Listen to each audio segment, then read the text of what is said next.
Hi, this is Darren with Strumpatterns.com, and welcome to another video in the Beginner's Music Theory series. And in this video, we are going to look at the musical alphabet. But before we get to the specifics of that, we're going to talk about the man who developed this system that we use today, and his name is Guido d'Arezzo. And he was a composer and music theorist who lived during the medieval period. The style that was common at the time is what we would today call Gregorian chant, or just chant. Here's an example of what it looks like, and here's an example of how that would sound.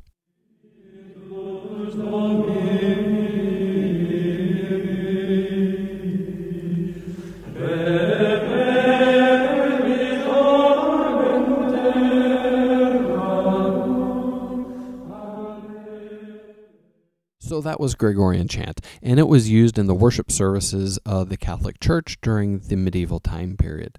And in these chants, you would basically find 6 different scales that we today consider the church modes. And what Guido d'Arezzo did was he created a standard for notating these different chants. And what he realized was that these different modes, these different scales, they had some similarities between them. For example, they all had 7 pitches. So what he did was he took the first 7 letters out of the alphabet and made each one of those letters represent one of the possible pitches of each of the scales. So the letters A, B, C, D, E, F, and G. So outside that, that's the musical alphabet. You're never going to find an H or an I or an X or a Z in our modern notation. So what would happen is one of the scales, say for example Aeolian, would sound very similar to another one of the scales that they would use, the Dorian mode. And maybe the only difference would be in the 6th note of the scale. So all the other pitches of the scale would be the same, but the 6th in Dorian might be slightly higher than that of Aeolian. So since the 6th letter is F, both of these scales used an F, but he would use an accidental, and we'll cover that more when we get to the video on accidentals here very soon. But what he would do is consider them an F, but a different kind of F. Okay, so the letters A through G were basically placeholders for the scale.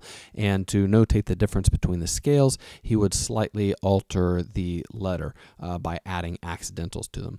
Or another example would be the Phrygian mode has a 2nd degree that's slightly lower than that of Aeolian, but all the other pitches between them are the same. So that 2nd degree, they would, in both scales, they would have a B because B is the 2nd letter, but the B's would be slightly different from each other, again, adding an accidental to them. So, as I said, we'll get to that more when we cover the video over accidentals.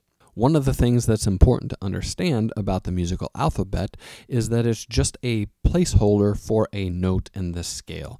So the letters A, B, C, D, E, F, and G are just placeholders saying the A is the 1st note of the scale, the B is the 2nd note of the scale, the C is the 3rd note of the scale. So if between the scales, you might have a 3rd degree that's higher, and you'd add an accidental to that, or you might have a 3rd that's lower. There are different things you can do to those notes, but they're going to be, the 3rd note is always going to be some kind of C.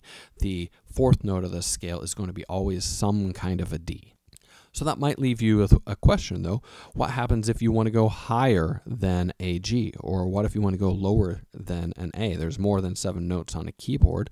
So what do you want to do if you want to go lower than higher? And we'll cover that more when we get to the next lesson that has to do with octaves. So before we wrap up, I just wanted to leave you with a few examples of the variety of music that can be created using this system.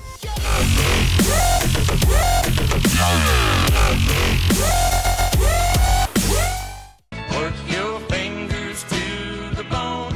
What do you get? Bony finger. Bony finger.